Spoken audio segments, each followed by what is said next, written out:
Ang banal na ebanghelyo ayon kay San Lucas. Luke chapter 6, verses 1 to 5. Isang araw ng pamamahinga, naglalakad si Jesus sa mga bukirin. Namitas ang kanyang mga alagad ng uhay ng trigo, kinuskos sa kanilang mga kamay at kinain ang butil. May ilang pariseo na nagtanong, "Bakit ninyo ginagawa ang ipinagbabawal sa araw ng pamamahinga?" Sumagot si Jesus, "Hindi ba ninyo nabasa ang ginawa ni David nang siya at ang kanyang makasama ay nagutom? Pumasok siya sa bahay ng Diyos, kinuha ang tinapay na itinalaga, at kinain ang tanging mga pari lang ang pinapayagang kumain, at binigyan din niya ang kanyang mga kasama."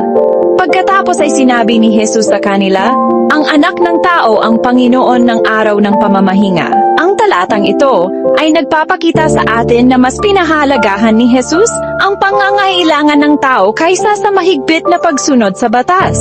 Mahigpit na kumapit ang mga pariseo sa titik ng batas, ngunit inihayag ni Jesus ang tunay nitong diwa. Ang araw ng pamamahinga ay nilayon upang magbigay ng kapahingahan at buhay, hindi upang maging pasanin. Sa pag-alala sa halimbawa ni David, itinuturo ni Jesus na ang mga batas ng Diyos ay laging nilayon upang paglingkuran ang mga tao, hindi upang alipinin sila. Ang kanyang pahayag, ang anak ng tao ang Panginoon ng araw ng pamamahinga, ay nagpapaalala sa atin na siya ang may kapangyarihan sa lahat ng bagay, kasama na kung paano natin isinasabuhay ang mga utos ng Diyos.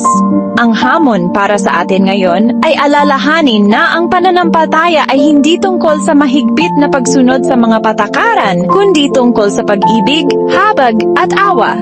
Ang tunay na pagsamba sa Diyos ay ipinapakita sa pagmamalasakit sa pangangailangan ng mga tao at pamumuhay na may pusong nagpapakita ng kanyang pag-ibig. Isipin natin ang isang guro sa pampublikong paaralan na pagod mula Lunes hanggang Sabado. Nagtuturo at naghahanda ng mga plano sa pagtuturo. Dumating ang Linggo, ngunit sa halip na makapagpahinga at makasama ang pamilya, nagmamadali pa rin siya upang tapusin ang mga hindi natapos na gawain.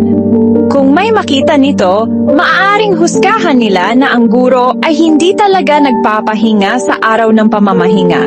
Sa isang nayon sa Batangas o Ilocos, may isang magsasaka na kailangan pa ring diligan ang mga pananim kahit Linggo. Dahil kung hindi, malalanta ang kanilang mga halaman. Para sa iba, maaring mukhang nilalabag niya ang araw ng pamamahinga. Ngunit para sa kanya, ito ay pagtupad sa responsibilidad at pag-aalaga sa biyayang ibinigay ng Diyos. Ganoon din sa mamanggagawa na naka-duty sa isang ospital sa Maynila o Cebu. Paano kung kailangan ng pasyente ng atensyon sa isang linggo? Ang kanilang paglilingkod ay hindi pagsuway, kundi isang pagpapahayag ng pag-ibig at habag, ang tunay na diwa ng pamamahinga kasama ng Diyos. Sa mga sitwasyong ito, itinuturo sa atin ng Ebanghelyo na ang araw ng pamamahinga ay hindi dapat maging isang tanikala, kundi isang pagkakataon upang unahin ang kabutihan, buhay, at pag-ibig ng Diyos.